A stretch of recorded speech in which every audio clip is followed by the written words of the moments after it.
السلام عليكم ورحمة الله وبركاته. وعليكم السلام ورحمة الله وبركاته. الحمد لله على نعمة الإسلام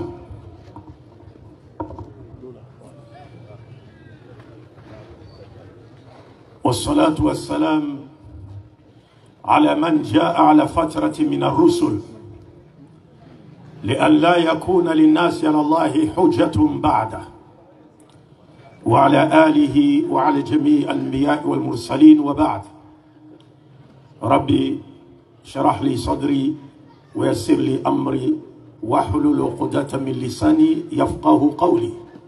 سبحانك لا علم لنا إلا ما علمتنا إنك أنت العليم الحكيم. Chers frères non musulmans en Adam, chers frères et sœurs en islam, louange à Allah pour son plus grand bienfait, celui de nous avoir dirigés sur la voie de l'islam.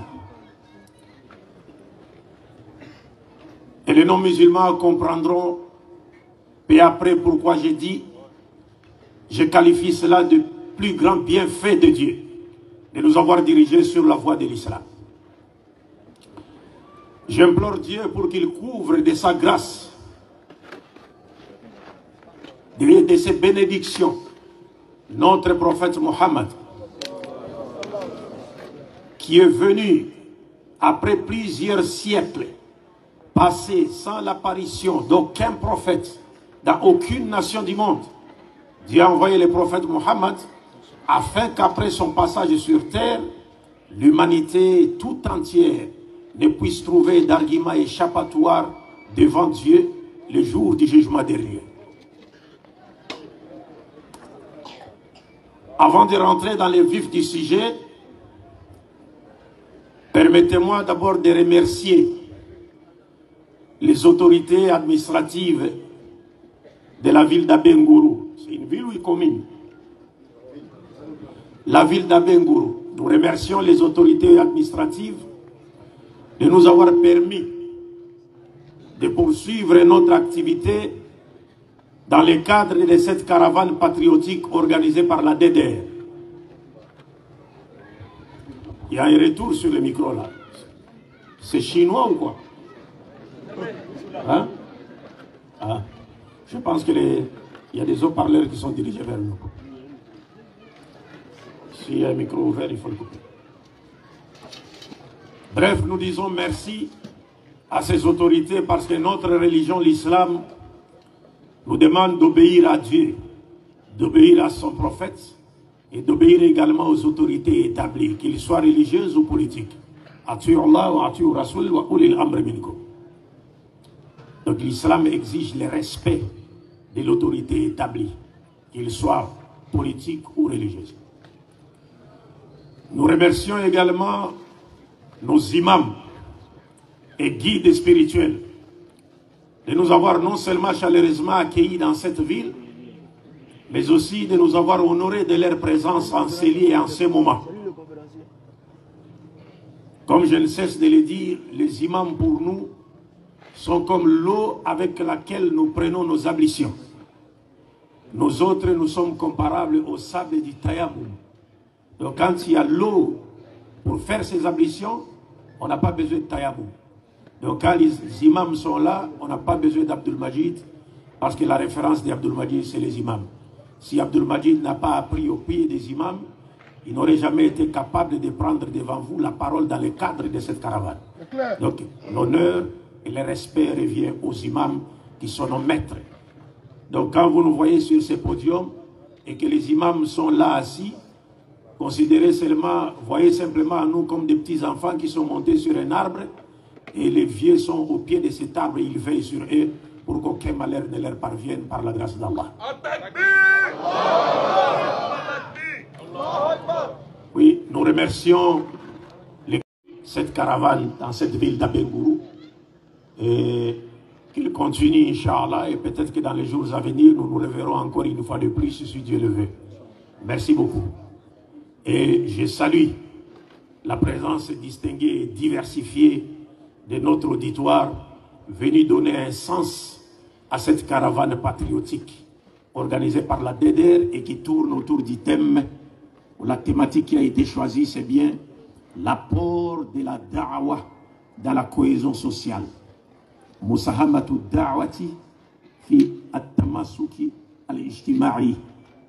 C'est ça le thème qui a été choisi. Et comme vous le savez, en islam, ad-da'wa, lorsqu'on parle mafhoum da'wa inda fi istilahi ulama il-muslimin, yani turaf aydan bi da'wati al-umam ou bi da'wati al-nasi lima fihi salahuhum fi dunya wal akhirah. Donc la da'wa, dans la terminologie des oulémas musulmans, est aussi connue comme un appel adressé à toute l'humanité vers ce qui lui est bénéfique dans ce monde et dans l'au-delà. Et pour ce qui est de ce monde, il y a donc la cohésion sociale. La cohésion sociale, c'est quelque chose de plus qui est recommandé par la religion.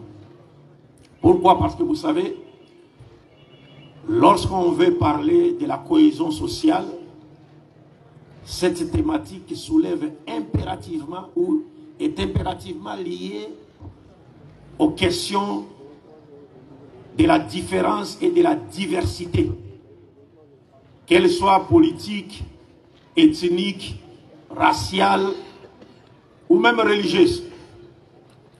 Donc, lorsqu'on veut parler de la cohésion sociale, il faut aussitôt voir qu'il y a un problème de différence ou diversité, ou encore un conflit qui est lié à cette différence ou cette diversité.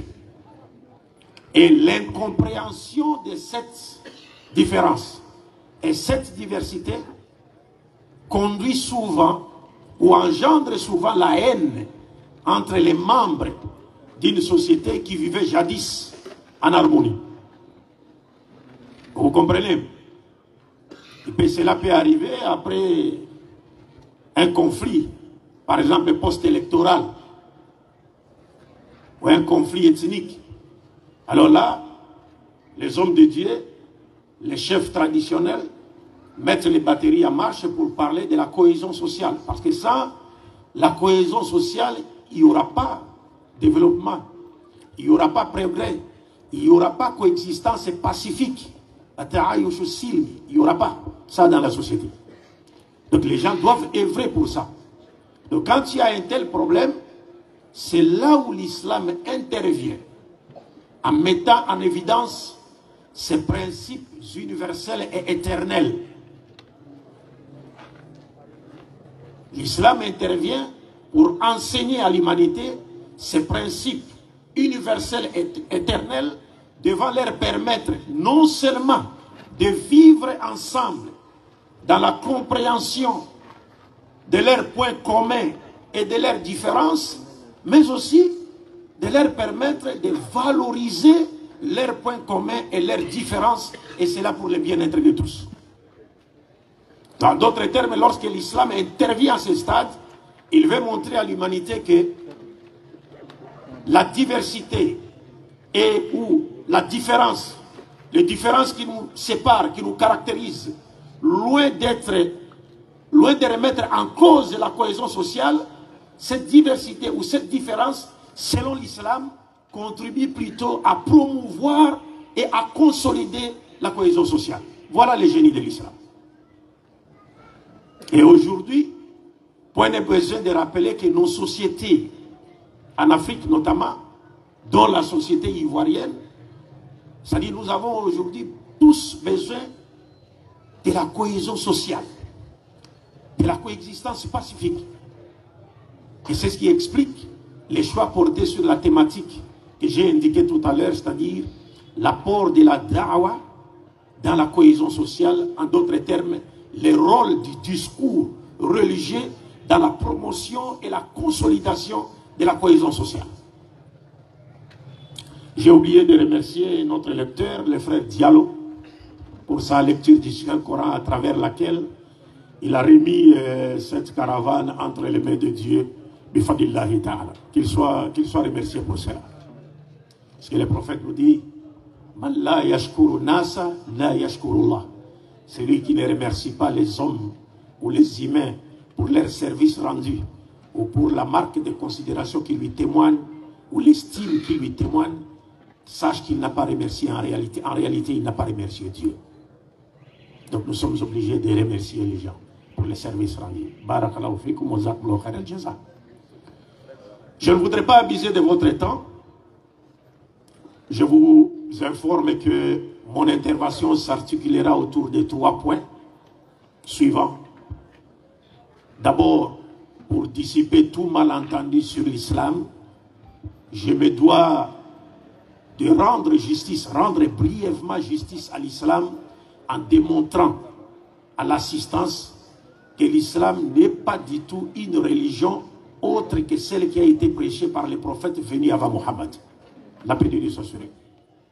C'est-à-dire que la religion qui a été prêchée par Mohammed est la même qui a été prêchée par tous les prophètes qui ont été envoyés avant lui. Ça étonnerait beaucoup de personnes. Hein? Parce que même à l'école, on nous a toujours dit que Mohammed a fondé l'islam.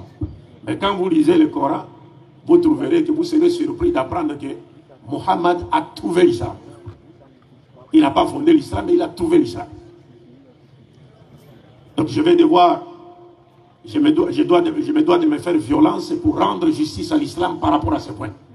Montrer que l'islam est la religion que Dieu a destinée à toute l'humanité. 2, et aussitôt après, donc, je passerai en revue 3 principes parmi les milliers ou les dizaines de principes islamiques qui sont enseignés dans les Saints Corans et dans la Sunna et qui contribuent à promouvoir et à consolider la cohésion sociale. C'est-à-dire la compréhension et la mise en pratique de ces 3 principes nous aideront ou nous aideront plutôt à faire quoi? À promouvoir et à consolider la cohésion sociale. Et après, Inch'Allah, nous tirerons notre conclusion. Donc, sans plus tarder, je passe au premier point de mon intervention, à savoir l'islam, la religion de tous les prophètes de Dieu. L'islam, la religion qui a été prêchée par tous les prophètes de Dieu. Mais avant cela, je vous rappelle, et surtout aux non-musulmans qui m'écoutent en ce moment, que le Coran nous enseigne que toutes les religions qui existent sur cette terre existent par la volonté permissive de Dieu. Nous savons qu'il y a plusieurs religions sur terre. Ça, c'est une évidence. Personne ne peut nier cela. Alors, le Coran nous montre clairement que si toutes ces religions qui existent là, que vous soyez d'accord avec elles ou pas, vous devez savoir que toutes ces religions existent sur terre par la volonté permissive de Dieu. Et cela pour 2 raisons. Pour 2 raisons. La première raison qui justifie l'existence de toutes ces religions, c'est que Dieu, quand il a doté l'être humain, il a créé l'être humain, il l'a doté du libre arbitre. C'est-à-dire, il l'a doté du pouvoir de choisir, un pouvoir qui lui permet de choisir entre croire ou ne pas croire, entre accepter la vérité ou ne pas accepter la vérité. C'est-à-dire, l'homme est créé comme ça. Donc, il peut se retrouver face à la religion de Dieu. Ah, lui, il accepte de choisir une religion qui n'est pas celle de Dieu. Pourquoi? Parce que Dieu l'a doté de ce pouvoir. Ça, c'est le premier aspect. Le deuxième point, c'est que l'existence de toutes ces religions est justifiée par la caractéristique d'Allah lui-même. C'est-à-dire, Allah, Dieu, il s'est interdit lui-même de forcer ou de contraindre qui que ce soit à croire en lui par la force. Dieu s'est interdit ça. Et Dieu n'accepte pas qu'on contraigne les gens, qu'on force les gens à croire en lui par la force. Non, non, non, il n'accepte pas ça. Et vous allez comprendre par ricochet que tous ceux-là qui viennent, qui se disent, nous sommes des musulmans, nous voulons imposer la charia, ceci, cela, ils n'ont rien à voir avec l'islam, parce que l'islam, on ne l'impose pas. On l'impose d'elle-même à travers, c'est-à-dire la grande sagesse et la profondeur de ses enseignements. Et cela à travers un processus d'information et de formation ou d'éducation. L'islam s'impose à travers de lui-même. On n'impose pas l'islam. Donc tout celui qui impose l'islam est en train d'œuvrer à contre-courant de la volonté de Dieu. Parce que Dieu a dit dans les Saint Coran, la ikraha fi din. Il n'y a pas de contrainte en matière de religion. Et lorsque ce verset a été révélé, il y avait un sahabi qui est parti voir les prophètes. Lui, il s'est converti à l'islam, mais il avait deux de ses enfants qui étaient encore chrétiens, selon l'imam Qurtubi. Donc, il est parti voir les prophètes pour lui demander l'autorisation de contraindre ses enfants, de forcer ses enfants à devenir musulmans. Et le prophète lui a récité ces versets. Là, il dit, non, tu n'as pas le droit de les contraindre à devenir musulmans. Il n'y a pas de contrainte en matière de religion. Tu ne peux pas les forcer. Laissez-les. C'est le prophète lui-même. Alors, Dieu nous montre dans le Coran que les religions existent par sa volonté. Pourquoi? Parce qu'il dit dans le Coran, وَلَوْ شَاءَ رَبُّكَ لَآمَنَ مَنْ فِي الْأَرْضِ كُلُّهُمْ جَمِيعًا. Si ton Seigneur, si Allah avait voulu, il aurait contraint, il aurait forcé tout le monde à croire en lui. Par l'ordre de Kun Fayakun. Si Dieu dit aujourd'hui Kun Fayakun, quand il veut faire quelque chose, il suffirait qu'il dise soit et c'est. S'il décide, toute la ville d'Abengourou deviendra musulmane. Bon, imaginez là où nous sommes assis là. Dieu veut que toute la ville d'Abengourou devienne musulmane. Mais il fait seulement entendre une voix du haut des cieux. Vous entendez seulement du haut des cieux? C'est moi Allah. Il n'y a pas d'autre divinité que moi. Qui va rester ici? Personne. Une voix là. C'est toute la ville qui l'attend. Qui va rester ici? Personne. Et les gens vont courir vite à la mosquée, vers les mosquées pour aller se convertir. Si Allah dit c'est moi Allah, il n'y a pas d'autre Dieu que moi, allez-y vous convertir, allez voir les imams. Quel est ce non-musulman qui restera et converti? Personne. Mais Dieu ne contraint personne. Et il interpelle aussi les musulmans à travers les prophètes. Il dit Afalam yai'asil ladhina amanu an law yasha'u Allah lahadda an-nasa jami'a. Ceux qui ont cru, donc nous les musulmans, est-ce qu'ils ne savent pas que si Allah l'avait voulu, il aurait dirigé tous les êtres humains sur le droit chemin? Donc c'est la volonté de Dieu. Mais simplement, après avoir créé l'homme, et après l'avoir doté du libre arbitre, d'un pouvoir qui lui permet de choisir entre croire ou ne croire, accepter la vérité ou ne pas accepter la vérité, Dieu met l'homme en garde contre un mauvais usage de ce pouvoir. C'est-à-dire, il dit, je te donne ce pouvoir, mais choisis la bonne voie, choisis la bonne religion. C'est pourquoi au dernier jour, Dieu va punir certaines personnes parce qu'elles ont choisi une mauvaise religion qui conduit en enfer. Sinon, pourquoi Dieu les punirait-il encore en enfer? Après les avoir dotés du libre arbitre. Non, il les a dotés du libre arbitre, mais il les a mis en garde contre un mauvais usage de ce pouvoir. Il vous donne de ce pouvoir, mais il vous demande de choisir la bonne religion. Parce qu'en réalité, il n'y a que deux religions sur terre. Il n'y a pas trois religions, il n'y a pas plusieurs religions. Nous voyons bien sûr qu'il y a plusieurs religions. Mais selon le Coran, il n'y a que deux religions sur terre. Imma shakiran wa imma kafur. Ou bien vous êtes avec Dieu, ou bien vous êtes avec qui? Le diable. Il n'y a pas une troisième. Donc, la religion de Dieu s'appelle soumission à sa volonté. La religion de Dieu invite l'humanité tout entière à se soumettre à sa volonté. Et la religion de Satan, Shaitan, le diable, détourne l'humanité des vouloirs divins afin que la volonté de Dieu ne soit pas faite sur la terre comme elle est faite au ciel. Il n'y a pas trois, il n'y a que deux. Et quelle est la religion de Dieu? Quelle est la religion de Dieu? Parce que Dieu est un. La vérité salvatrice est une. Le but de la création de l'être humain est un. Le but de l'envoi des prophètes est un. Le message fondamental prêché par tous les prophètes pour le salut de l'humanité est un. Si tel est le cas, pourquoi voulez-vous qu'il y ait plusieurs religions? Il n'y a qu'une seule religion. Laquelle? C'est quoi? Le verset du Saint-Coran qui nous ont été lus par notre frère Diallo. J'aimerais demander à mon frère Ibrahim de vous lire la traduction des versets coraniques qui ont été lus par les frères Diallo. Très très important. C'est-à-dire chapitre 3, versets 83 à 95. Chapitre 3, Surat al-Imran, à partir du verset 83 jusqu'à 95. Lisez les versets. Désire-t-il une autre religion que celle d'Allah, alors que se soumet à lui, bon gré mal gré, tout ce qui existe dans les cieux et sur la terre, et que c'est vers lui qu'ils seront ramenés. Verset 84 dit: nous croyons en Allah, à ce qu'on a fait descendre sur nous, à ce qu'on a fait descendre sur Abraham, Ismaël, Isaac, Jacob et les tribus, et à ce qui a été apporté à Moïse, à Jésus et aux prophètes, de la part de leur Seigneur. Nous ne faisons aucune différence entre eux, et c'est à lui que nous sommes soumis. Verset 85.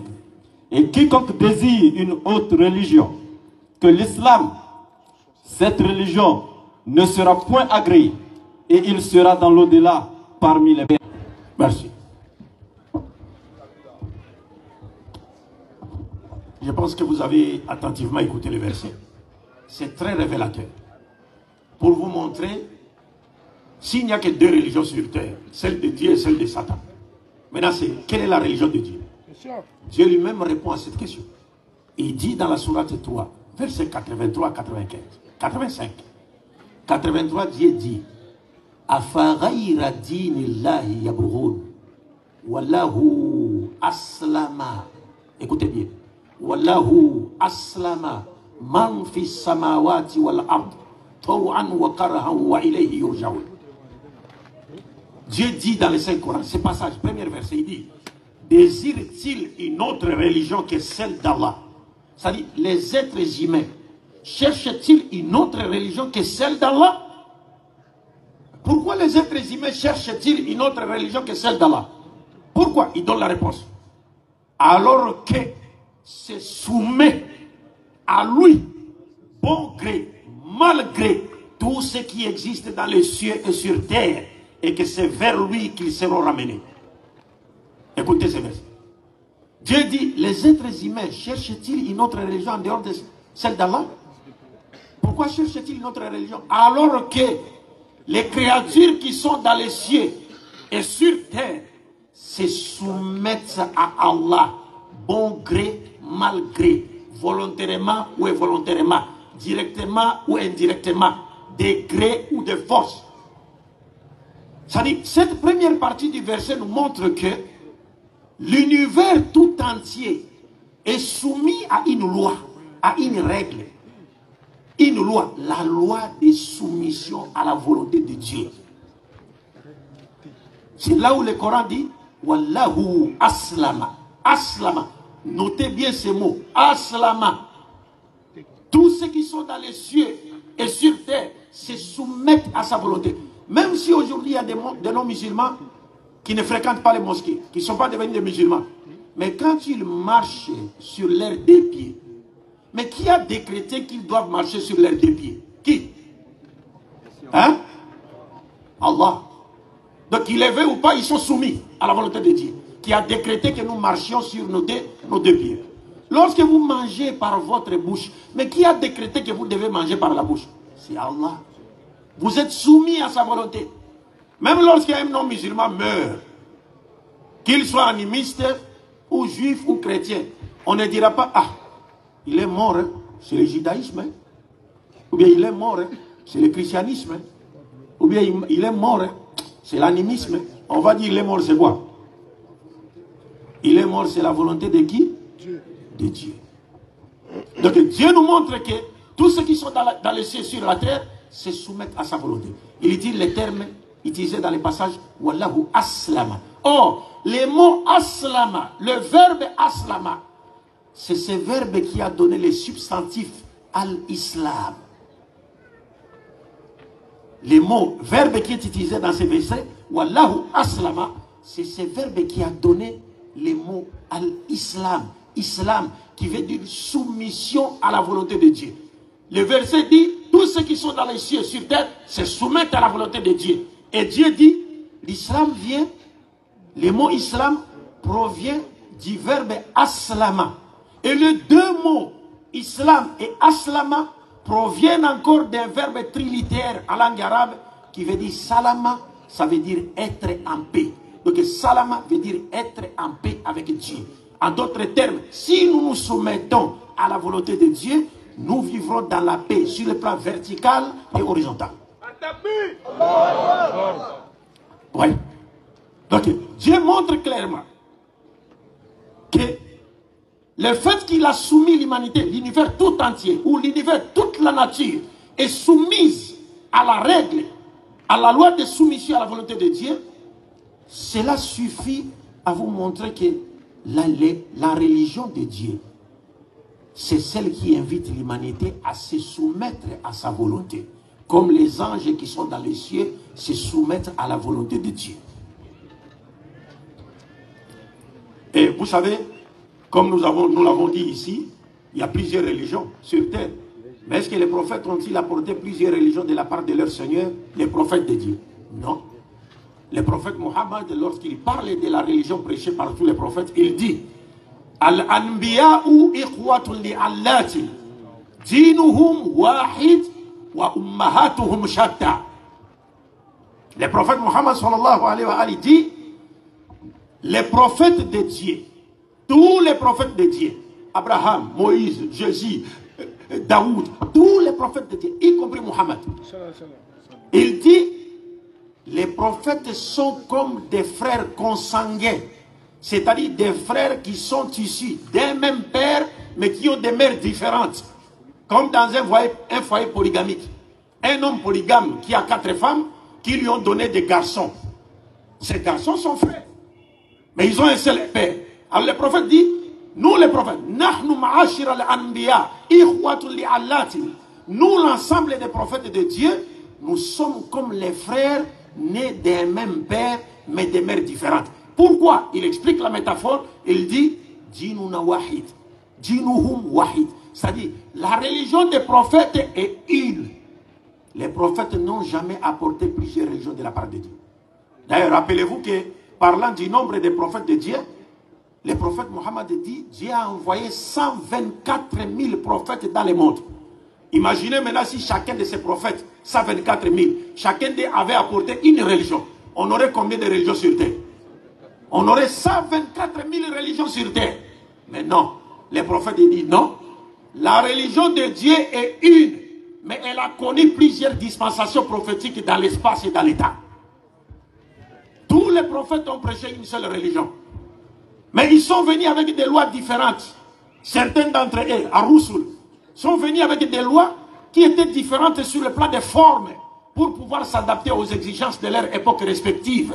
Mais les fonds de toutes ces lois poursuivaient un objectif ou des objectifs, c'est-à-dire établir une bonne relation entre l'homme et Dieu sur le plan vertical et l'homme et ses semblables et la nature qui l'entoure et de laquelle il est issu sur le plan horizontal. Il n'y a jamais eu plusieurs religions. Pour le comprendre, c'est comme qui dirait des hommes qui ont dirigé la Côte d'Ivoire, depuis Oufouette, Boigny, jusqu'à son excellence Alassane Ouattara. Nous pouvons dire, les hommes qui ont dirigé la Côte d'Ivoire sont comme des frères issus des mêmes pères, mais de mères différentes. Pourquoi? Parce que leur pays est un, mais leur programme de gouvernance, selon les priorités que chacun a retenues durant son mandat, sont différents. Mais le programme de gouvernance poursuivait quoi? 2 objectifs. Assurer le bien-être du peuple ivoirien et développer la Côte d'Ivoire. C'est tout. Mais ils n'ont qu'un seul pays. Ils sont comme les enfants des mêmes pères parce que leur pays est un, la Côte d'Ivoire. Des mères différentes parce que chacun d'eux, durant son mandat, avait des priorités qu'il a retenues et qu'il a considérées comme étant son programme. Et puis, c'était différent. Ça pouvait être différent de celui de son prédécesseur ou successeur, mais ça ne poursuivait que des objectifs. Améliorer les conditions de vie des Ivoiriens et développer la Côte d'Ivoire. Alors, c'est là maintenant à la fin du verset, le verset 85. Vous allez voir même le verset 84 qui vous a été lu. La croyance musulmane. On dit, nous croyons en Allah, à Dieu. à ce qu'on a fait descendre sur nous, à ce qu'on a fait descendre sur Abraham, Ismaël, Isaac, Jacob et les tribus, et à ce qui a été apporté à Moïse, à Jésus et aux prophètes de la part de leur Seigneur. Nous ne faisons aucune différence entre eux, et c'est à lui que nous sommes soumis. Donc nous les musulmans, il nous est recommandé, ordonné, de croire en un Dieu unique, et de croire à tous les prophètes. C'est-à-dire de respecter la chaîne prophétique, en croyant à tous les prophètes. Un musulman qui dit que Jésus n'est pas prophète de Dieu, s'il meurt dans cette mécréance, il va en enfer. Un musulman qui dit que Moïse n'est pas un prophète de Dieu, s'il meurt sans se repentir, il va en enfer. Nous croyons à tous les prophètes sans distinction. Cela devrait être également sans distinction, mais chacun à son époque. Cela devrait également être le cas, par exemple en Côte d'Ivoire, vous avez plusieurs personnes, différentes personnalités qui ont dirigé ce pays. Donc vous devez les reconnaître et leur attribuer la qualité de chef d'État. Et ceux qui sont passés, qui sont encore vivants, ce sont des chefs de président honoraires. Mais celui qui est là, vous devez le reconnaître et le respecter. Pourquoi? Parce que la justice divine exige cela. Aucun pouvoir ne vient du diable. Tout pouvoir vient de Dieu. Tout pouvoir vient de Dieu, mais ce sont les pensées qui ne viennent. Toutes les pensées ne viennent pas de Dieu. Alors bref, pour terminer, pour ne pas abuser de votre temps par rapport à ce point, il y a un dernier verset qui nous a été lu ici. Le 85e verset qui dit « Et quiconque désire une autre religion autre que l'islam, ne sera point agréé et il sera dans l'au-delà parmi les perdants. » Celui qui désire une religion autre que l'islam, cela ne lui sera pas agréé. Pourquoi? Parce que les prophètes ont apporté de la part de Dieu une seule. La sainte doctrine qui a été prêchée par tous les prophètes, vous devez respecter la chaîne prophétique en croyant à tous les prophètes du premier jusqu'au dernier. Les derniers que nous disons être les prophètes Mohammed sallallahu alayhi wa sallam. Alors Dieu dit dans le Coran, celui qui va choisir une autre religion autre que l'islam, cela ne lui sera pas agréé. La preuve, il donne encore dans le Coran. Toujours dans le Coran, Dieu dit Inna dina indallahi al-Islam. Dieu dit certes, la religion aux yeux de Dieu, c'est l'islam. Pourquoi Dieu dit ça? Les gens peuvent dire, oh, mais pourquoi l'islam? Regarde, Dieu dit Inna dina indallahi al-Islam. La religion aux yeux de Dieu, c'est l'islam. Ces versets constituent une ceinture de sécurité pour tous les musulmans. Parce que Dieu appelle sa religion ici l'islam. Dans un autre verset, il dit Waraditu lakum al-Islam dinan. Et j'ai choisi pour vous l'islam comme religion. Mais regardez ici, c'est un langage de défi. Dieu dit Inna dina indallahi al-Islam. Certes, la religion aux yeux de Dieu, c'est l'islam. C'est pour dire quoi? Si une personne voudrait nous faire sortir de l'islam, nous les musulmans, en disant non, abandonnez votre religion, venez vous convertir à ma religion. Nous allons lui demander de nous montrer dans son livre où Dieu parlant de sa religion, il dit que sa religion est la religion de Dieu. C'est-à-dire qu'il n'y a pas un seul livre religieux sur cette terre dans lequel Dieu a dit telle religion, c'est ma religion. Ou telle religion, c'est la seule religion à mes yeux. Il n'y en a pas, sauf le Coran. Il n'y a que dans le Coran que Dieu parle dans un langage de défi. Inna dina indallahi al-Islam. La religion aux yeux de Dieu, c'est l'islam. Donc si vous voulez nous détourner de l'islam, apportez-nous votre livre, lisez un verset dans votre livre où Allah, Dieu cite votre religion et il nous dit que c'est cela sa religion. Si vous nous montrez ça, nous on s'est convertis. Mais vous ne le trouverez jamais. Et c'est cela la spécificité des musulmans. Parce que nous, notre religion, c'est Dieu qui l'a appelé islam. Nous-mêmes, nous avions été appelés musulmans par Dieu lui-même. C'est Dieu lui-même qui nous appelle, contrairement aux autres. Qui ne trouvera jamais un verset là où Dieu dit aux juifs, votre religion c'est le judaïsme et vous, vous êtes des juifs. Ça n'existe pas. Ou encore Dieu dit aux chrétiens, votre religion c'est le christianisme et vous-même vous êtes des chrétiens. Ça n'existe pas. Mais en islam, dans le Coran, vous trouvez Dieu dit, votre religion c'est l'islam. Et vous, vous êtes des musulmans. Ça n'existe que dans le Coran. Et la salutation de cette religion, l'islam, c'est la religion de paix. Parce que nous l'avons dit ici, As-salama, Islam, et les deux mots proviennent du verbe salama, qui veut dire être en paix. Donc l'islam ne peut jamais prôner la violence ou le terrorisme. Et tout musulman qui prône la violence ou le terrorisme n'est pas musulman. Parce que le prophète a été questionné sur ce qu'était musulman. On a demandé au prophète, qui est le musulman? Il dit, Al-Muslimu, man salima nasu min lisanihi wa yadihi. Le prophète a dit, le musulman, c'est celui qui sécurise les gens par sa langue et par sa main. C'est celui dont les gens se sentent en sécurité par sa langue et par sa main. Il ne peut pas tenir des propos malsains, il ne peut pas insulter les gens, il ne peut pas taper les gens. Non, c'est celui-là qui est musulman. Donc un musulman qui ne sécurise pas les gens par sa langue et par sa main, qui sème l'insécurité dans le pays, celui-là n'a rien à voir avec l'islam. C'est ce que le prophète a dit. Et c'est pourquoi, pour que cela soit une réalité, Allah, notre salutation c'est quoi? Hein? Quoi? Assalamu alaikum. Nous avons 3 dimensions de salutation. Nous avons Assalamu alaikum, la paix de Dieu soit avec vous. Assalamu alaikum wa rahmatullah, la paix et la miséricorde de Dieu soient avec vous. Assalamu alaikum wa rahmatullahi wa barakatuh. La paix, la miséricorde et les bénédictions de Dieu soient avec vous. Ça, c'est la formule des salutations des musulmans. Pourquoi? Cette formule est inspirée de l'un des noms de Dieu. Parce que parmi les noms de Dieu, il y a ce qu'on appelle As-Salam. Dieu est la paix. Allahumma anta salam. Chez les juifs, on dit Ha-Shalom. As-Salam. Le prophète dit As-Salam ismun min asma'illahi ta'ala wa da'ahu Allahu fil ardu fafshu salam baynakum. Le prophète dit As-Salam, le mot salam est l'un des noms de Dieu. Dieu l'a placé sur terre. Sur terre. Wa da'ahu Allahu fil ardu. Dieu a placé ces noms-là, son nom de la paix sur terre, afin que vous vous saluez par ces noms-là.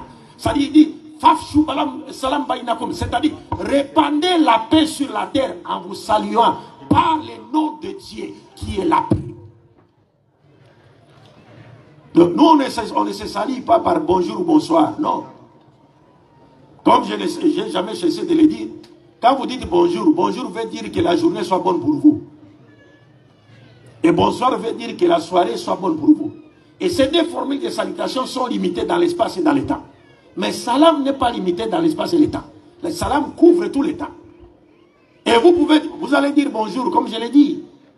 Imaginez qu'ici, à Bengourou, quelqu'un a sa plantation. Qu'est-ce que vous plantez ici? Qu'est-ce qu'on plante ici? Café cacao. Bon, maintenant, il y a un Mogo qui a sa plantation de 10 hectares qui a pris feu.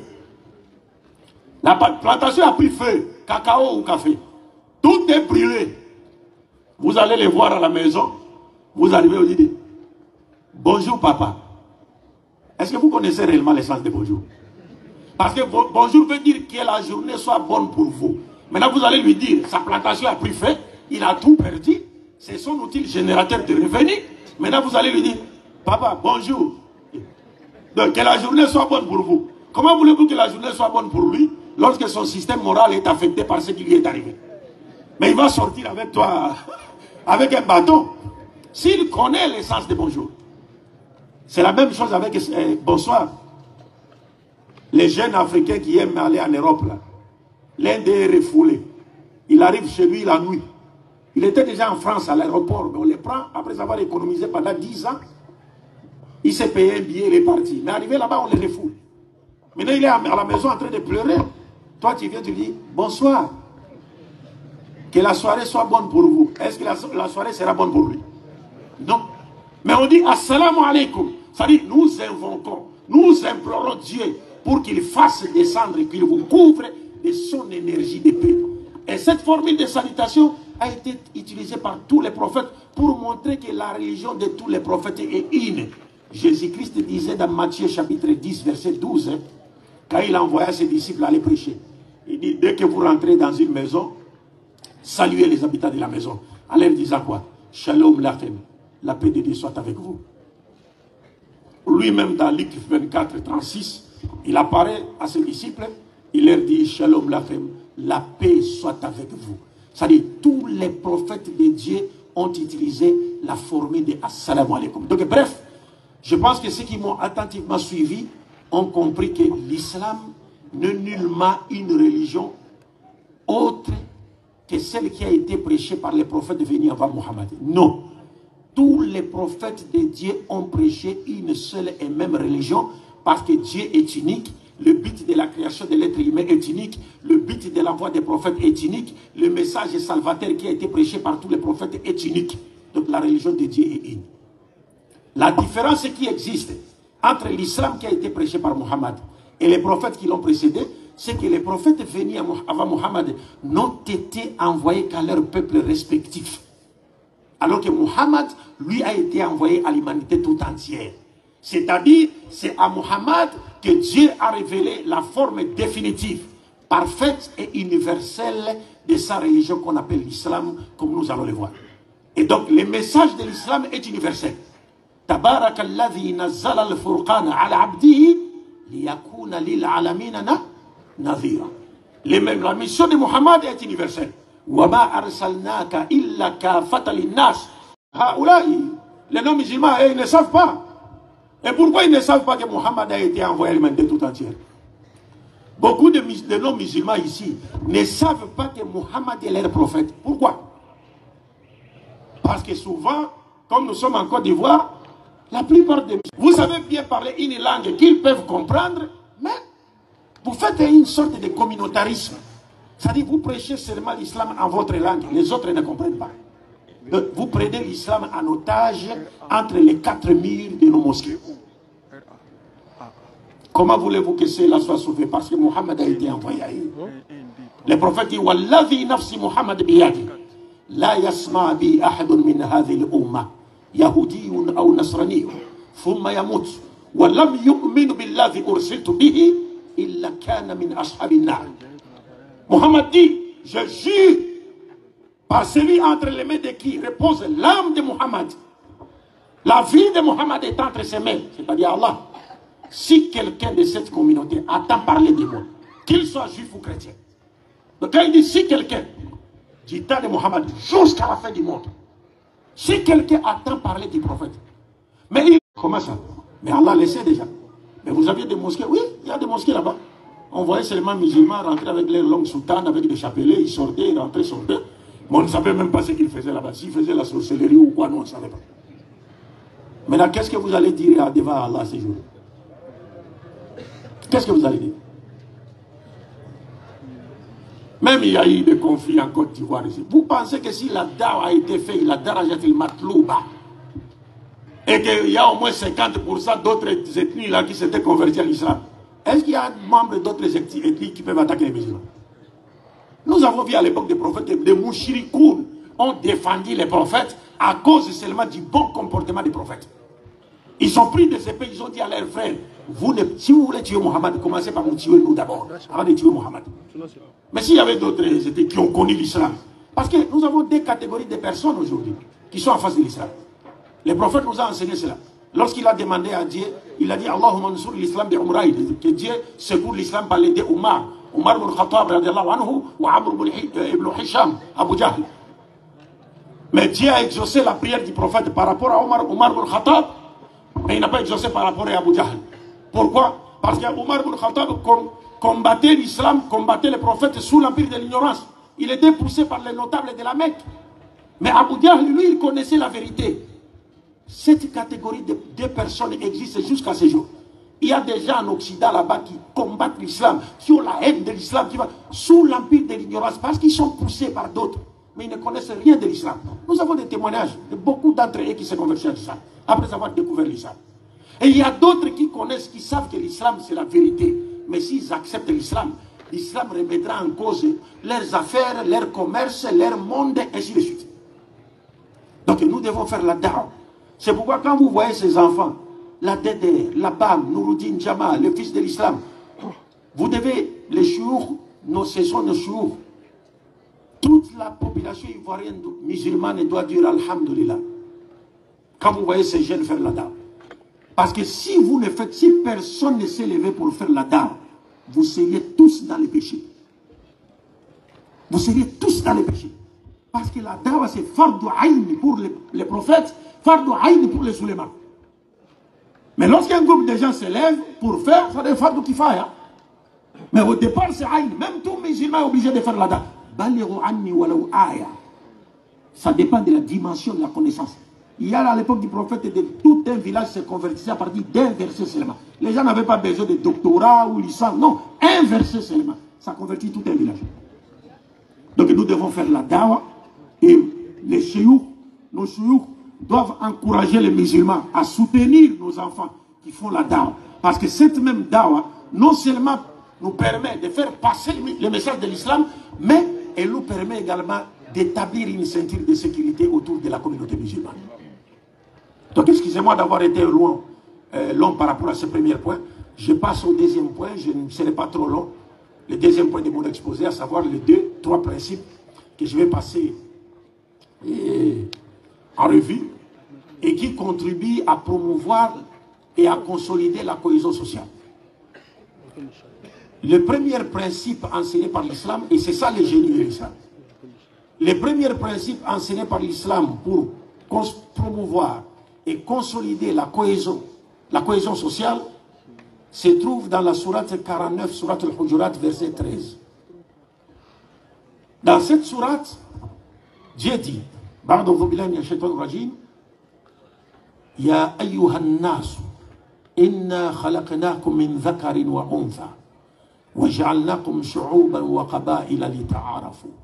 Inna akramakum inda Allahi atqakum. Inna Allah alimun khabir. Dans ces passages coraniques très profonds, Dieu dit, Ya ayyuhan nas, ô vous les êtres humains. Nos imams savent que lorsque Dieu s'adresse aux musulmans, ils appellent Ya ayyuhal ladhina amanu. Lorsqu'il s'adresse aux chrétiens juifs, ils appellent Ya ahlal kitab. Lorsqu'il s'adresse aux mushrikoun, aux kuffars, ils appellent Ya ayyuhal kafiroun. Mais ici, Dieu dit Ya ayyuhan nas. Donc, il s'adresse à toute l'humanité. Il dit Inna khalaqnakum min dhakarin wa untha. Nous vous avons créé à partir d'un homme, Adam, et d'une femme, Ève, Hawa. La première partie du verset nous montre clairement, comme Dieu s'adresse à toute l'humanité, Dieu veut nous montrer par la première partie du verset que nous tous, êtres humains, toutes les tribus confondues, nous appartenons tous à une seule famille, la famille adamique. Nous avons comme père et mère Adam et Ève ou Hawa. Alors, Dieu continue. Nous vous avons répartis en plusieurs peuples. Aka, c'est ton secteur ici. Hein? Les Agnis. Les Agnis, et qui? La majorité Agnis. Mais vous avez encore d'autres ethnies qui vivent ici avec les Agnis. Hein? De vous comprenez. Bref, c'est pour vous dire quoi? Quand Dieu dit il nous a répartis en plusieurs peuples et tribus. Ça dit, toutes les tribus de la terre. D'ailleurs, dernièrement, j'ai posé la question, tout le temps je demande, j'ai dit, mais on me dit que la Côte d'Ivoire compterait plus de 60 ethnies. N'est-ce pas? Hein? La Côte d'Ivoire a plus de 60 ethnies. La RDC a 250 ethnies. 250 ethnies. Et 212. Et la Côte d'Ivoire a combien de langues? 112. La Côte d'Ivoire, 112 langues. La RDC, 212. L'Inde a 461 langues. dont 22 sont officiellement enseignés dans les écoles. Regardez ça. Mais Dieu dit, il nous a répartis en plusieurs peuples et tribus. Mais combien de tribus compte le monde? Si la Côte d'Ivoire compte plus de 60 ethnies, la RDC 250 ethnies, la RDC et la Côte d'Ivoire déjà, c'est plus de 300. Deux pays. Or, nous avons 197 pays officiellement reconnus par les Nations Unies. Si deux pays, la RDC et la Côte d'Ivoire, comptent plus de 300 ethnies, et les 195 autres pays restants compteront combien de yeux? Hein? Est-ce que vous comprenez un peu la dimension? Dieu dit, c'est-à-dire la diversité en peuple, ethnie, tribu, quoi? C'est Dieu qui l'a voulu. C'est Dieu qui l'a voulu. Il ne faut pas dire, moi je suis Djoula, Ceux-là sont des amis, donc je ne les vais pas. Non, tu seras en train de ramer contre la volonté de Dieu. Parce que c'est Dieu qui a voulu toutes ces tribus, toutes ces ethnies. Pourquoi a-t-il voulu cela? Il n'y a que le Coran qui donne la réponse à cette diversité. L'ita'arafu. Wajalnakum shuruban wa qabaila l'ita'arafu. Nous vous avons réparti en peuple tribu afin que vous vous entreconnaissiez, afin de faciliter notre connaissance mutuelle. Notre connaissance mutuelle à partir de quoi? À partir de l'échange. L'échange des informations relatives à nos différentes cultures, différentes traditions, différentes coutumes. C'est une banque de données de grandes connaissances. Chaque ethnie a sa tradition. Chaque ethnie a ses coutumes. Et maintenant, prenez toutes ces traditions et coutumes du monde là. Ça vaut combien de connaissances? Dieu dit afin que vous vous connaissiez facilement. Vous savez ici, quand un Ivoirien voit un Malien, il saura directement si c'est un Malien. Quand un Sénégalais vient, il saura directement si c'est un Sénégalais. Quand un Congolais vient, il saura que c'est un Congolais. Même les Chinois, les Asiatiques là-bas, ils se connaissent. Les Japonais connaissent les Chinois, ils connaissent les Vietnamiens, ils connaissent les Thaïlandais, ils se connaissent. Bien qu'ils ont des yeux un peu tirés, ils se connaissent. Dieu les a créés comme ça. Et c'est Dieu qui a voulu ça. Pourquoi? Afin que vous vous entreconnaissiez. Pour qu'on se connaisse mutuellement et facilement. Et dans un autre verset du Saint-Coran, suivez, Dieu dit, Surat Rum, verset 22, Dieu dit, wa min ayatihi khalqu samawati wal ard wa ikhtilafu alsinatikum wa alwanikum inna fi dhalika la ayatin lil alimin. Dieu dit dans ce passage, il dit, parmi les signes du pouvoir de Dieu, parmi les signes, les preuves de l'existence de Dieu, c'est qu'il a créé le ciel et la terre, et aussi la diversité de vos langues, nos langues, et diversité de notre couleur de peau. Est-ce que mes frères chers, est-ce que vous méditez cela? Dieu dit parmi les signes de son existence, il a créé la diversité de nos langues, diversité de couleurs de peau. Comment ça? On venait tantôt de dire ici, la Côte d'Ivoire a 112 langues, la RDC a 212 langues, l'Inde a 461 langues, le Nigeria a combien? Et les autres pays en ont combien? Toutes ces langues-là sont une preuve de l'existence de Dieu. Vous savez, comme je l'ai dit, un enfant ne parle qu'après avoir appris à parler de ses parents. À 10 ans, 11 ans, les parents commencent à apprendre à l'enfant. Ils disent des choses, l'enfant répète. Dans un premier temps, il ne comprend pas, il répète comme un perroquet. Avec le temps, il commence à comprendre. Mais vous allez me dire qui a appris à Adam et Ève à parler? Hein? Qui a appris à nos premiers parents, Adam et Hawa, à parler? Qui leur a appris à parler? Parce qu'ils ne sont jamais passés par l'enfance et l'adolescence. Adam est sorti adulte avec la barbe. Ève est sortie adulte. Qui leur avait appris à parler? Il y a des langues qui existent ici, on ne sait même pas comment ça a commencé. Même si on connaît celui qui a inventé le Nko, on connaît. Mais avant cela. Et même s'il a inventé le Nko, qui lui a inspiré le Nko? C'est Allah qui lui a inspiré ça. Mais regardez maintenant toutes ces langues. C'est miracle, mes chers. Les versets commencent. Wa min ayatihi khalqu samawati wal ardi. Parmi les signes du pouvoir de Dieu, les signes de l'existence de Dieu, c'est que Dieu a créé le ciel. Il n'a pas dit khalqu samai. J'ai créé un seul ciel. Khalqu samawati wal ardi. Mais les gens vont voir ça comme de la blague. Hein? Quand on dit samawati, on voit que c'est de la blague. Mais ce n'est pas de la blague. Je vous donne un petit exemple. Nous voyons le soleil, non? Nous connaissons tous le soleil. Est-ce que vous connaissez la grandeur du soleil par rapport à la terre sur laquelle nous vivons? Le soleil mesure 1 392 000 km de diamètre que la terre. C'est-à-dire le soleil est 110 fois, le diamètre du soleil est 110 fois que le diamètre de la terre. Et le poids du soleil, selon les savants, les poids du soleil. C'est-à-dire, on parle comme ça. Soleil, la terre. Le soleil pèse plus que la terre 330 000 fois. 330 000 fois. Et pour finir, c'est-à-dire, si le soleil était comme une assiette ou une casserole, la terre sur laquelle nous vivons, pour que la terre soit l'équivalent du soleil, ce qui ne peut pas arriver, c'est-à-dire, il faut prendre plus de 1 300 000 terres.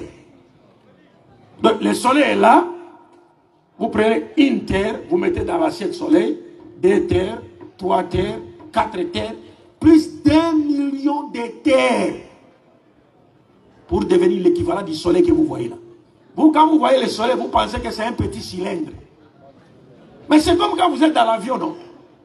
Quand vous êtes dans l'avion là, mais vous descendez, vous êtes dans l'avion là, même c'est-à-dire la résidence du président, même si la résidence du président de la République est 10 hectares, vous êtes dans l'avion, vous allez voir ça comme un nid d'oiseau.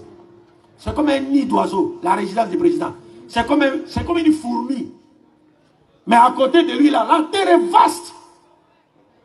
Mais vous voyez comme une fourmi. Mais maintenant, le soleil que vous voyez là, ça dit pour que la terre devienne l'équivalent, il faut prendre la terre plus de 1 million de terres pour arriver à la grandeur du soleil. Et les étoiles qu'on regarde avec les télescopes, les savants, les astrophysiciens disent les étoiles les plus proches de la Terre, là, que nous voyons de loin, là, sont à 4000 à 6000 années-lumière de la Terre. Vous connaissez ce que c'est l'année-lumière? L'année-lumière, c'est-à-dire c'est la dernière façon de calculer, quoi. On calcule par la vitesse de la lumière. C'est-à-dire, lorsqu'on dit une année-lumière, il est à la distance de une année-lumière. Ça veut dire quoi? On prend la lumière parcourt 300 000 km par seconde, selon les savants. Donc, si tu veux calculer une année-lumière, tu prends 300 000 km fois 60 secondes, fois 60 minutes, fois 24 heures, fois 365 jours, ça donne 10 000 milliards de kilomètres dans notre façon de compter. Maintenant, quand on vous dit que ces étoiles, 1000 km année-lumière, c'est-à-dire que vous allez prendre une année-lumière, qui sont donc 10 000 milliards de kilomètres, vous les multipliez par 4000. Ouais, c'est pourquoi Dieu dit dans le Coran, la khalqu samawati wal ardi akbaru min khalqi nasi walakinna akthara nasi la ya'lamun. Dieu dit dans le Saint-Coran, dans la création des cieux et de la terre, c'est quelque chose de plus grandiose que la création des êtres humains. Mais la plupart des gens ne le savent pas. D'ailleurs, Dieu dit, la plupart, Dieu n'a pas dit, walakinna nasa la ya'lamun. Non, il dit, walakin akthar. Parce qu'il a montré aux savants, les savants ont découvert ça. Et dans notre planète là, il y a plus de 100 milliards de galaxies. Dans notre planète Terre, la Voie lactée ici, dans laquelle la Terre se retrouve, il y a plus de 100 000 à 200 000 milliards d'étoiles. Et 2 étoiles, la distance qui sépare 2 étoiles, c'est des milliards de kilomètres. Mais la plupart des gens ne le savent pas. Mais vous savez, Dieu dit dans les Saint-Coran, ta'arujul malaikatu wa ruhu ilayhi fi yawmin kana miqdaruhu 50 alfa sana. Les anges, quand ils montent, Dieu dit dans le Coran, ils font un jour, mais c'est un jour là, c'est 50 000 ans dans notre façon de compter. Et vous devez vous rappeler que le dernier calcul, c'est le calcul de la lumière. Or, les anges ont été créés par quoi? Par la lumière. Donc, leur vitesse, c'est la vitesse de quoi? De la lumière. Alors, quand Dieu dit wa min ayatihi khalqu samawati wal ardi, il ne faut pas blaguer avec ça.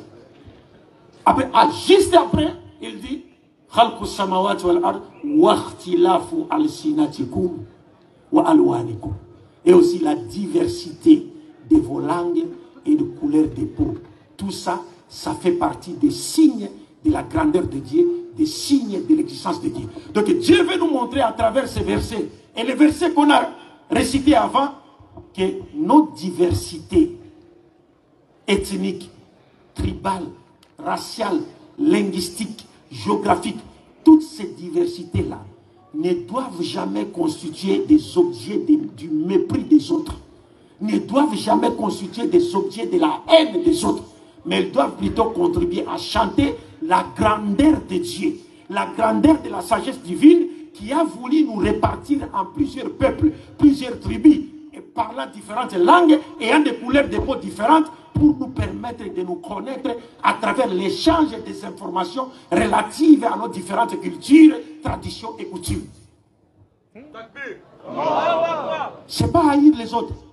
Donc celui qui déteste l'autre parce qu'il est Ani, parce qu'il est pété, parce qu'il est baoulé, parce qu'il est djoula, parce qu'il est sénoufo, il n'a rien compris.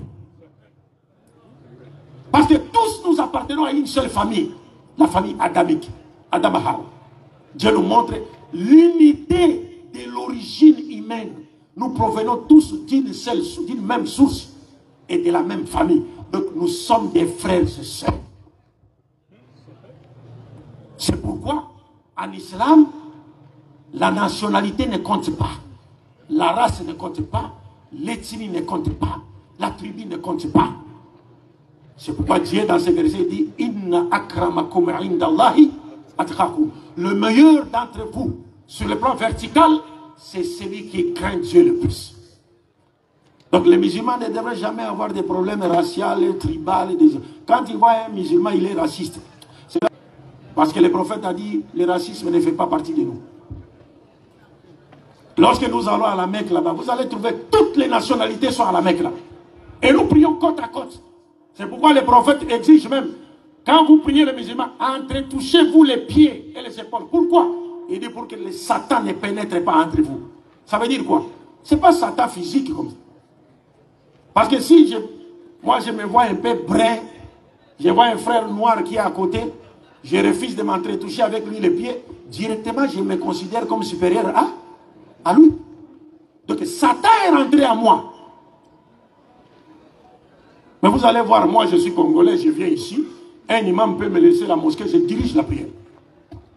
Sans problème. Parce qu'en islam, le meilleur d'entre nous sur le plan vertical, c'est celui qui craint Dieu le plus.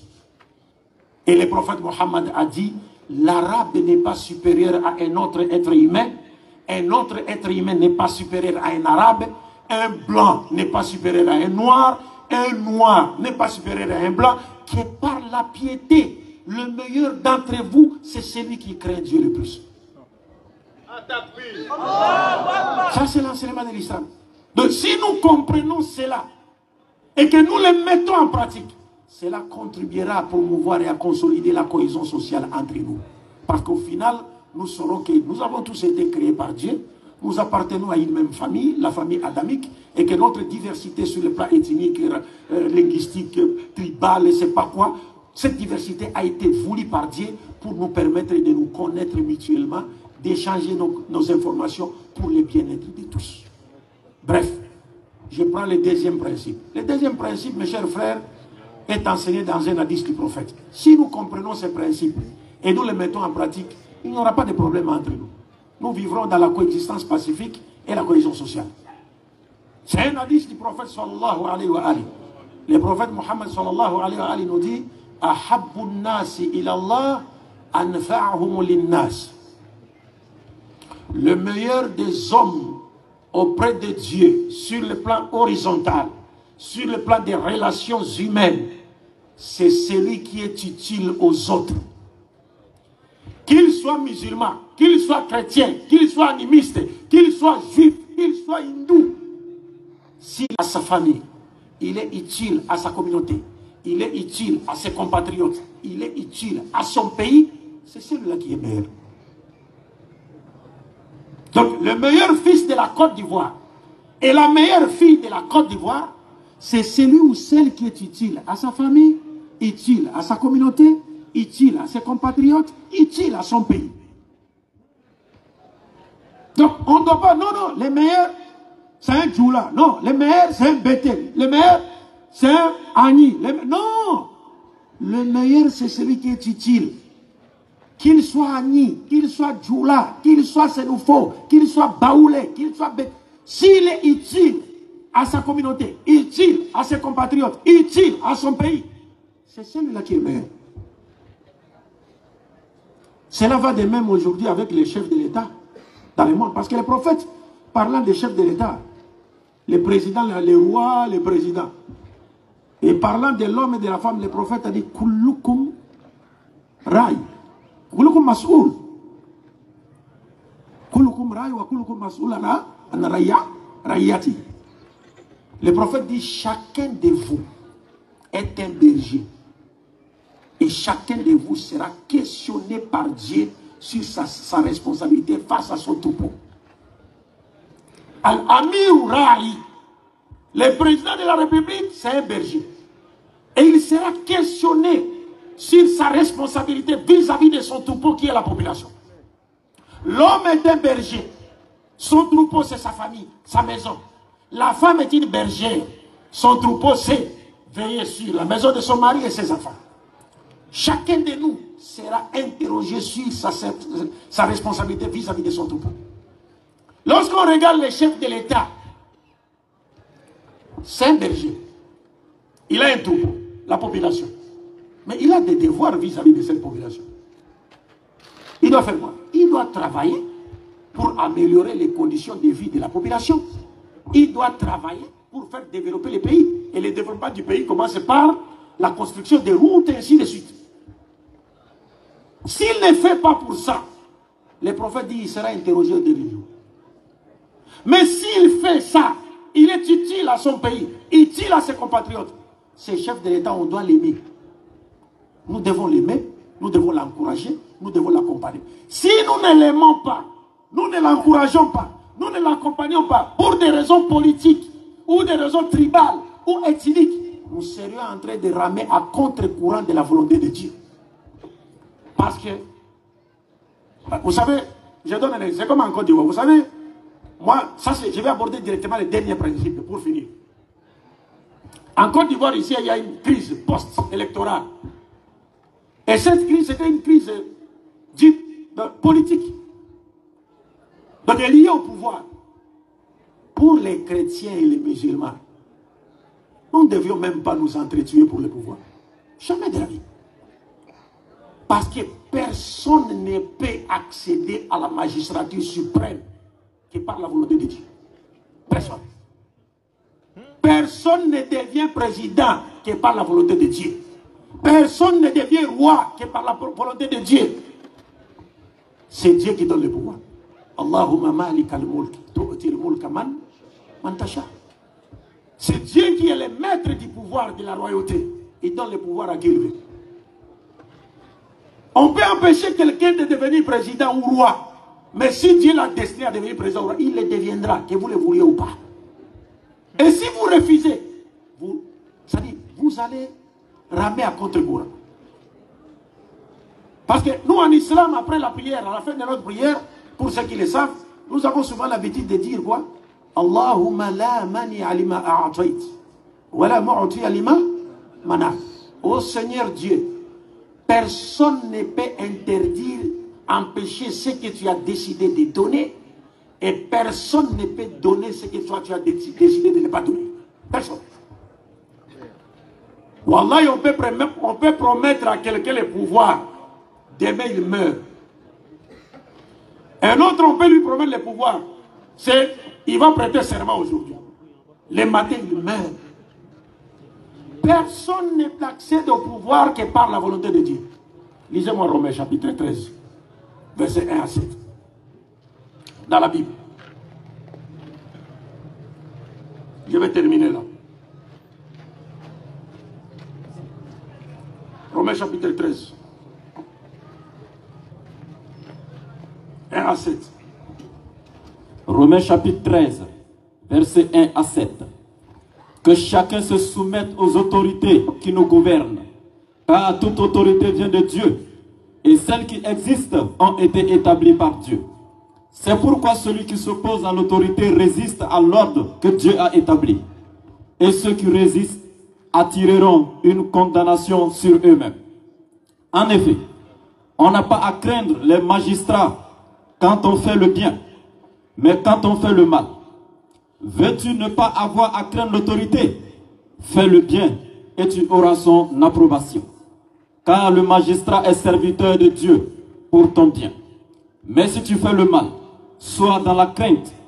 En effet, ce n'est pas pour rien qu'il porte l'épée, puisqu'il est serviteur de Dieu pour manifester sa colère en punissant celui qui fait le mal. Il est donc nécessaire de se soumettre aux autorités, non seulement à cause de cette colère, mais encore par motif de conscience. C'est aussi pour cela que vous payez des impôts, car les magistrats sont des serviteurs de Dieu, qui s'appliquent entièrement à cette fonction. Rendez à chacun ce qui lui est dû. L'impôt à qui vous devez l'impôt, la taxe à qui vous devez la taxe, le respect à qui vous devez le respect, l'honneur à qui vous devez l'honneur. Je pense que vous avez compris. Ici, on vous dit, je lui dis ce deux versets, que toute personne soit soumise aux autorités supérieures. Car il n'y a point d'autorité qui ne vienne de Dieu. Et les autorités qui existent ont été instituées par Dieu, ou instituées de Dieu. C'est pourquoi celui qui s'oppose à l'autorité résiste à l'ordre que Dieu a établi. Et ceux qui résistent attireront une condamnation sur eux-mêmes. Le Coran et la Bible sont unanimes. Mais l'essentiel, c'est qu'on entend des autorités, c'est quoi? Que les autorités travaillent seulement pour le bien-être de la population. Que les autorités permettent que le pays fasse quoi? Se développe. Parce que quand on travaille pour le bien-être de la population, c'est ça maintenant le côté pratique même qui va promouvoir et consolider la cohésion sociale. Ça veut dire quand les autorités vont mettre sur pied des programmes, il va permettre d'éradiquer les souffrances, éradiquer la pauvreté, assurer l'égalité de justice, ainsi de suite. C'est ce qui va contribuer pratiquement à faire quoi? À promouvoir et consolider la cohésion sociale. Donc, ça ne sert à rien que les gens puissent dire, par exemple, il y a un président qui travaille pour le pays, il travaille bien, mais vous vous dites, non, moi je ne suis pas d'accord avec lui parce qu'il n'est pas de mon ethnie. Non. Ou il travaille bien, vous dites, non, moi je ne suis pas d'accord avec lui parce qu'il n'est pas de ma religion. Non. Tout pouvoir vient de Dieu. Tout pouvoir. Wallahi, les gens peuvent parler même. Non, on a fraudé, on a changé la constitution, on a fait... Il y a des gens qui disent ça, mais les croyants ne peuvent pas dire ça. Parce que les croyants, même si tu changes la constitution, si Dieu veut que tu ne sois pas là, tu ne seras pas là. C'est ce que les gens doivent comprendre. Et c'est ce que je disais pour finir. Aujourd'hui, la CAN est en Côte d'Ivoire ici. Mais nous regardons la CAN. Mais pour Dieu, la CAN est finie déjà. Les vainqueurs ont déjà pris la coupe. Mais pour Dieu, c'est fini. Dieu connaît déjà les vainqueurs de la CAN avant même que la Côte d'Ivoire n'existe. Et ça, tous les sorciers, les petits sorciers, ils ne connaissent rien. Tous, ils connaissent rien. S'ils connaissent, ils viennent nous dire. Et puis ils nous disent, les matchs d'aujourd'hui, ça sera score, ça. L'autre match, ça sera ça, qui dit ça. Mais Dieu connaît. Parce que Dieu connaît ce qui existe et ce qui n'a pas existé. S'il devait exister, Dieu sait comment, à quoi cela se ressemblerait. Il connaît. Donc pour Dieu, la CAN est finie déjà. Mais nous prions seulement parce que moi, en tant que Congolais de la RDC, aujourd'hui nous venons de faire un match nul. Sinon, on allait vraiment battre le Maroc. Ça c'est connu, ça. Bon. Pour la Côte d'Ivoire, même si on arrive en finale avec la Côte d'Ivoire, bon, je ne souhaiterais pas vraiment la victoire du Congo parce que j'ai une femme ivoirienne. Donc vous m'avez déjà donné une femme. Je vais encore prendre la coupe. Non. Je vous laisse la coupe et je prends ma femme, je pars. Salam alaikum wa rahmatullahi wa barakatuh.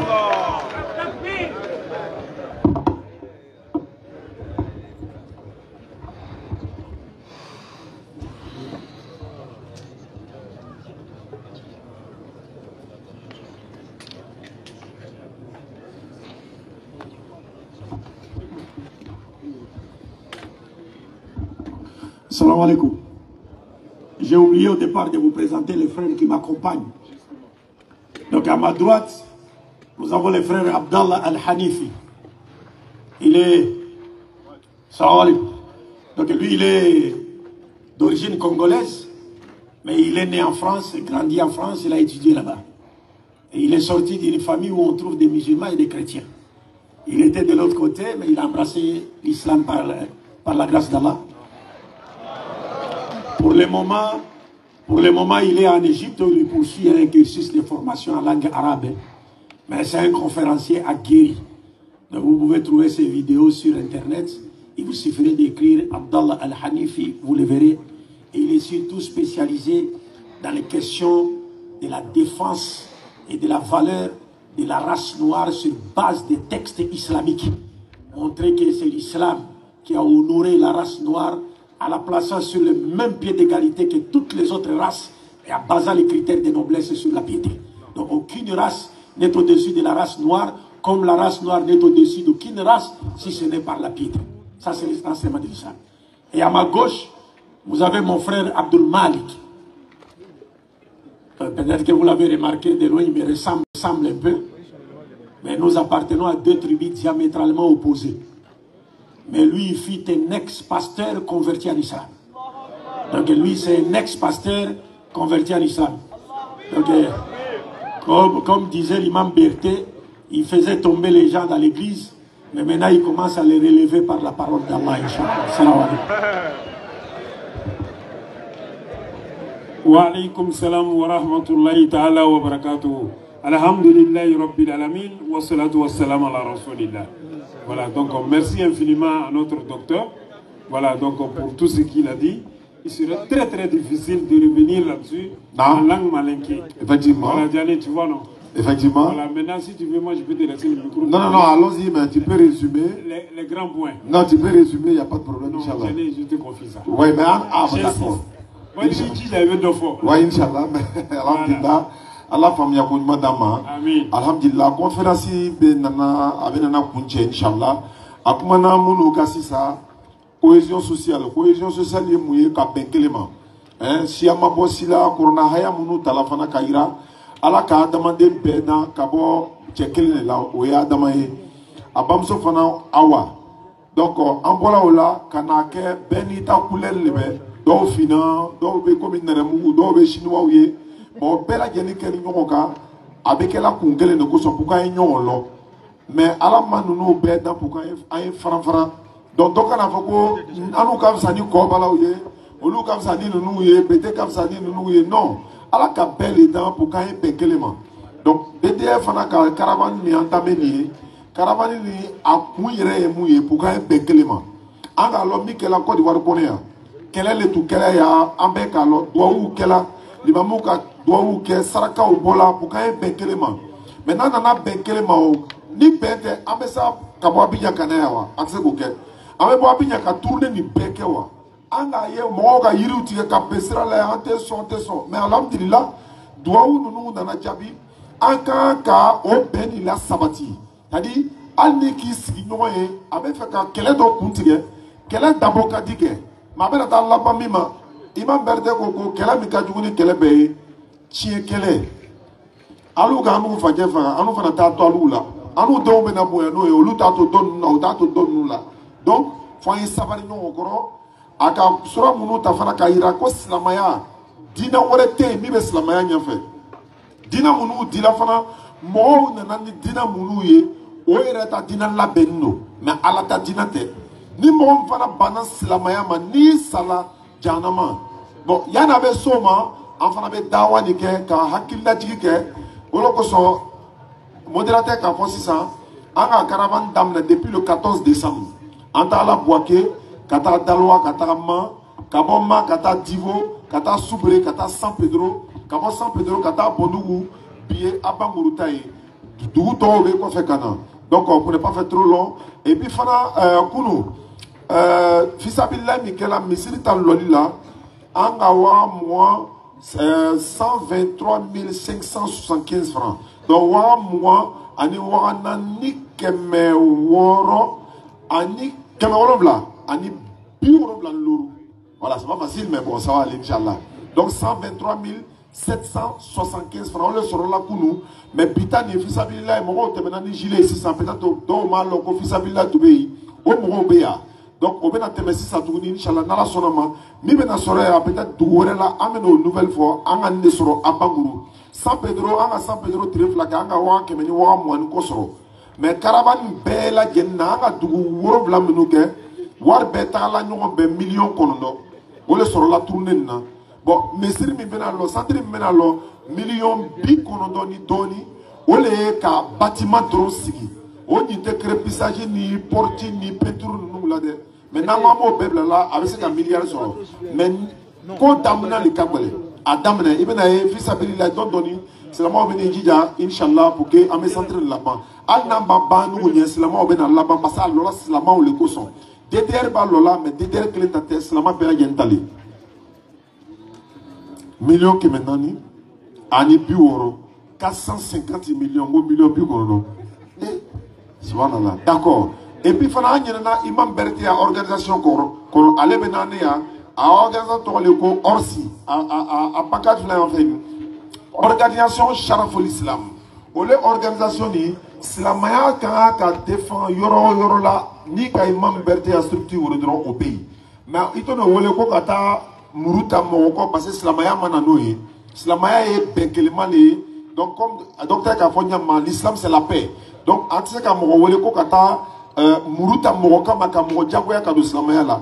Et là, moi, là, Kanadu Yatine là. Il va au Fagatuni. Donc, il va au Bana les Kabotina là. Donc, moi, je fera Islamaya Tola, Olu, l'Islamaya Tchekadjan. Donc, Imam Berti à organisation Benaïa, à RM Masekana, Makaye Kloubé, même en bas la page qui est actuellement direct. Afin de Hedji organisé là, Alice s'en place, on va faire tourner.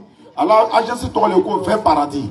20 paradis, à la Kalastre, à nous Kaïdi Keni, Imam Berti, les salons d'Assini, les salons. Donc, nous devons faire Hedji la fana, à l'eau quand nous la serons, au cas Imam Berti la seront. N'a qu'on a le placé, mais agence privée. Parce que on va confondre comme gouvernement qu'on place oui gouvernement t'as la mais privé mon pays place dans vos loubro inchallah d'accord donc une nouvelle demi fait qu'à fort possible là. Ce sont des remerciements, merci infiniment. Kozim, Kodis, merci infiniment. D'accord. Mais surtout à notre parrain. Effectivement. Voilà, oui, on doit le remercier. Voilà, parce que quand on devait venir à Bangourou, il y avait quand même des difficultés. Bien sûr. Ils sont allés le voir tout de suite. Il a activé en même temps. Et c'est pas la première fois. Nous sommes, je crois, à la 4e fois. Ouais. Et c'est le parrain de la DDA ici, sans oublier le tonton Diarasouba également. Voilà, le tuteur qui est père. On dit Diarasouba Sima. Ah bon, hein? Ah, c'est pas ça qu'on le connaît. C'est comme ça qu'on le connaît. Alhamdulillah. Voilà également au commandant de la douane. D'accord. Voilà, donc il est avec nous ici. Voilà, il a beaucoup fait. Il n'aime pas trop qu'on le montre. Il est avec nous ici. Alhamdulillah. Voilà, le commandant de la douane. Il est juste assis à côté de l'âge Servé Karim. Alhamdulillah. Voilà, je ne vais pas dire le côté, mais il est là. Et Inch'Allah. Voilà, la CIE également. Oui. Voilà, qui nous ont offert tout ce que vous voyez. Alhamdulillah. Gracieusement. Vraiment. Voilà, tous les opérateurs économiques.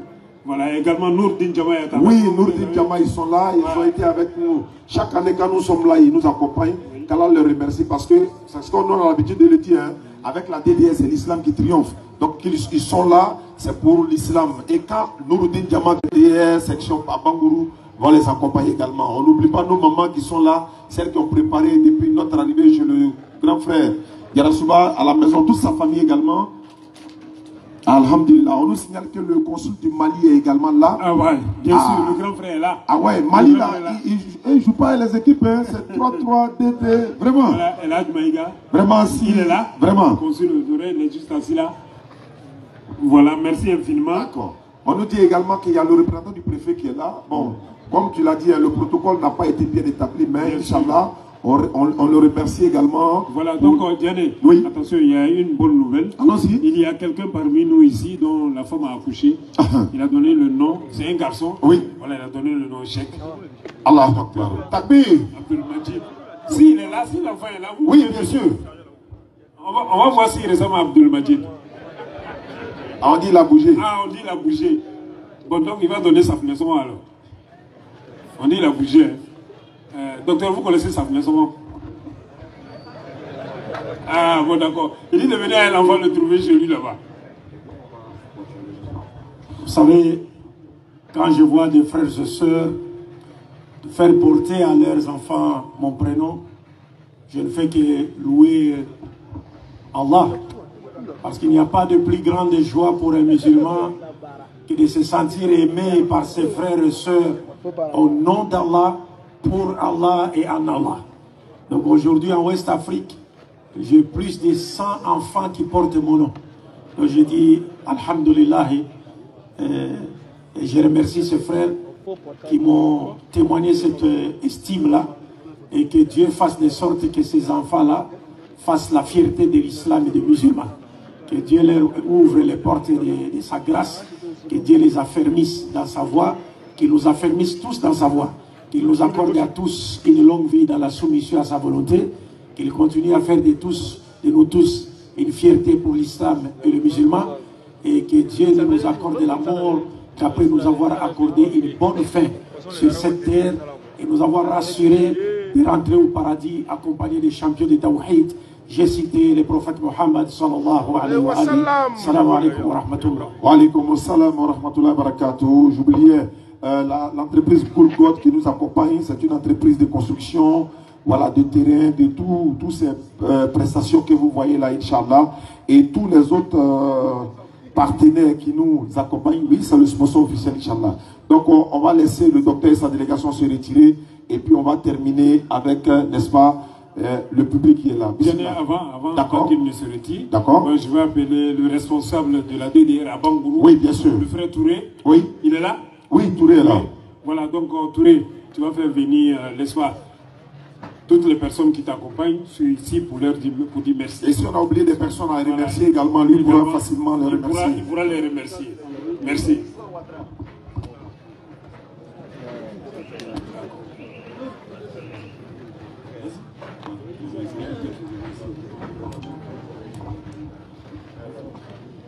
Assalamu alaikum wa rahmatullahi wa barakatuh. Wa alaikum salam wa rahmatullahi wa barakatuh. Vraiment merci, je remercie toute la population d'Abangrou. Parce que tout a été dit par Oustaz et par le modérateur. Cette année, il faut dire que les opérateurs économiques nous ont vraiment appuyés. Mais on ne peut vraiment finir de remercier M. Sermé Karim pour vraiment le soutien qu'il est pour nous. Wallahi. Pour le soutien qu'il est pour l'islam. Oui. Parce que tout ce que vous voyez, si on vous dit le point, vous n'allez pas croire. Non. Mais pendant que d'autres acceptent de sortir de l'argent pour des concerts, mais il y a des gens parmi nous qui acceptent de sortir de l'argent juste pour la cause d'Allah. Wallah. Il n'y a pas de chanson, mais regardez la foule. Oui. Si ce n'est pas Allah, personne ne peut faire ça. Exactement. Donc tout a été dit, je ne vais pas parler longtemps. Inch'Allah. Je vais juste remercier tous les opérateurs économiques qui nous ont appuyés. Oui. On ne peut pas dire le nom de tout le monde. Comme on a dit le nom du commandant, je vais revenir dessus parce que c'est grâce au commandant que nous avons eu, comment on appelle ça, ce podium. Allahu Akbar. Et donc vraiment qu'Allah lui rend au centuple. Amina. Merci à tout le monde. Qu'Allah vous bénisse, Inch'Allah. Salam alaikum. Wa alaikum salam wa rahmatullahi wa barakatuh. Bismillah. S'il vous plaît. Oui. Alhamdulillah, à l'attention de la foule, nous vous demandons, s'il vous plaît, de rester assis, calme. Le docteur va descendre avec sa délégation pour saluer les autorités.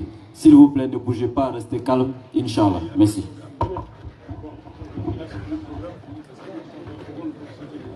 Voilà, donc le docteur va se retirer. Il va saluer les autorités, les parrains, les imams, voilà, avant de se retirer. J'allais. Non. Bismillah, s'il te plaît, pardon. On est en direct encore, donc faut pas, voilà, ça va. Alhamdulillah, merci beaucoup à ceux qui sont venus vraiment assister à cette conférence. La DDR est en train de construire le centre islamique qui va encadrer, n'est-ce pas, les convertis, également pour la formation des jeunes dans le domaine de l'interreligieux. L'interreligieux, c'est ce que nous faisons, c'est notre forme de da'wah.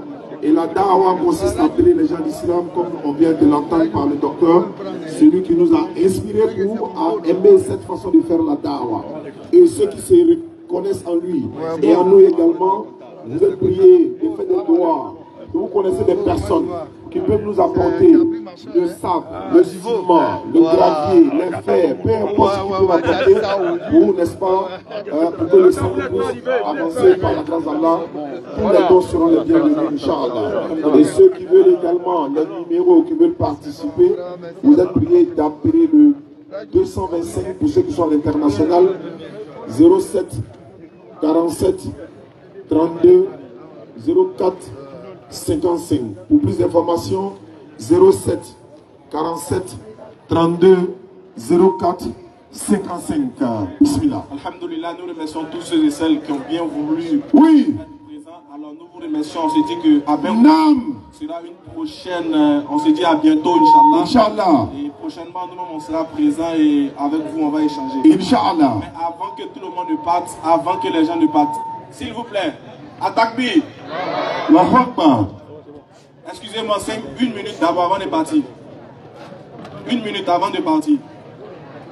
Ici, j'ai constaté que la majorité de ceux qui étaient présents étaient les jeunes. Mais depuis je suis assis. On a lancé Fils Abilillah pour construire une mosquée. Mais tous les bruits qu'ils entendaient, c'est les bruits des pièces. Regardez, pièces. Donc, vous les musulmans, ces pièces, vous savez donner. Hein? Toi, tu as iPhone 12. Et puis, on dit on veut construire une mosquée, tu donnes 100 francs. Chabi. Et c'est pas les faire payer à quoi. On vous voit, Dieu nous voit, les gars. Donc chacun n'a qu'à donner quelque chose. Si vous ne voulez plus de pièces, c'est bon maintenant.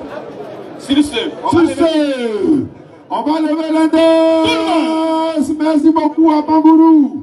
Kalamou récompense. Ashhadu. Ashhadu. An. La ilaha. Illallahu. Wa ashhadu. Anna Muhammadan Rasulullah. À bientôt. Merci beaucoup. Merci beaucoup. Et à la prochaine. N'oubliez pas de ramasser les chaises. Aidez les frères à ramasser les chaises, s'il vous plaît.